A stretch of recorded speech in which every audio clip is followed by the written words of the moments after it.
Hello बच्चों, let's read the following question. Following question में assertion दिया है ए, जिसमें बोला है circuit containing capacitors should be handled cautiously even when there is no current. अगर सर्किट में करंट नहीं भी है तो भी अगर सर्किट में कैपेसिटर है तो हमें उसको केयर से क्या करना पड़ेगा, हैंडल करना पड़ेगा। रीजन क्या दिया है R, the capacitors are very delicate, capacitors बहुत डेलिकेट होते हैं and quickly break down and उनका क्या हो जाता है, वो इजीली ब्रेक डाउन हो जाते हैं। अब असर्शन को ए से डिनोट किया है, रीजन को आर से डिनोट किया है, हमें ऑप्शन ए को सिलेक्ट करना है। If both A and R true and R is the correct explanation of A. B, if both A and R are true but R is not the correct explanation of A. C, if A is true but R is false. D, if A is false but R is true. E, both A and R are false. दोनों क्या है, false है. So first of all, we will talk about the key concept used in the question. इस question में हम क्या key concept apply करेंगे?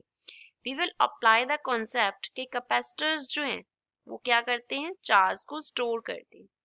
Capacitors store charge, capacitor क्या स्टोर करता है, चार्ज स्टोर करता है एंड डज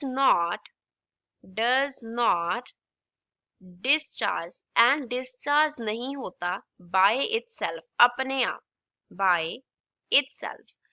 अब चार्ज में अगर कैपेसिटर में क्या है, चार्ज स्टोर है और कैपेसिटर पड़ा हुआ है, तो ये नहीं होगा कि कैपेसिटर अपने आप पड़ा क्या हो जाए, डिस्चार्ज हो जाए, तो ये अपने आप डिस्चार्ज नहीं होता। नाउ लेट अस कंसीडर कि हमारे पास एक सर्किट था जिसमें इस तरीके से ये क्या लगा हुआ था, कैपेसिटर लगा हुआ था। This here denotes capacitor in a circuit. अब लेट अस से कैपेसिटर के इस तरफ पॉजिटिव चार्ज था और इस तरफ नेगेटिव चार्ज था। हमने पहले इसको क्या किया हुआ था, सर्किट में कनेक्ट किया हुआ था, सर्किट में कनेक्टेड था, तब इस पे क्या आ गया, चार्ज, करंट की वजह से चार्ज जो था वो स्टोर हो गया। नाउ हमने क्या कर दिया, बैटरी को डिस्कनेक्ट कर दिया। Now battery is disconnected. जब हमने बैटरी को डिस्कनेक्ट किया तो उसकी वजह से जो करंट है वो जीरो हो गया, लेकिन capacitor is still charged. Capacitor is still charge, capacitor क्या है, अभी भी चार्ज है। बैटरी को डिस्कनेक्ट कर चुके हैं लेकिन कैपेसिटर पे क्या है, अभी भी चार्ज है। अगर कैपेसिटर पे चार्ज हुआ तो उस पे क्या होगा, हाई पोटेंशियल होगा, हाई पोटेंशियल होगा। अगर हाई पोटेंशियल हुआ एंड लेट अस से कि हमने कैपेसिटर को टच कर लिया एंड हमने कैपेसिटर को क्या कर लिया, बेयर हैंड से टच कर लिया, तो हमें क्या लग सकता है, we can have severe shock.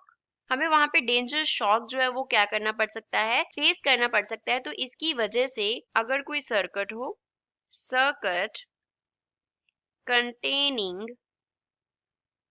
Capacitors should be handled with care even there is no current. अगर सर्किट में करंट नहीं भी है तो भी हमें क्या करना पड़ता है, उसको केयर से हैंडल करना पड़ता है। तो दैट मीन्स असर्शन जो है वो क्या हो गया, ट्रू हो गया। लेकिन यहाँ पे तो रीजन में दिया था कि कैपेसिटर्स डेलिकेट हैं, इजीली टूट जाते हैं, तो केयर से हैंडल करना है। दैट मीन्स ये ट्रू नहीं है, तो असर्शन ट्रू है, रीजन फॉल्स है, विच मीन्स गिवन ऑप्शन में से सी इस क्वेश्चन का करेक्ट आंसर होगा। I hope you understood well. Thanks.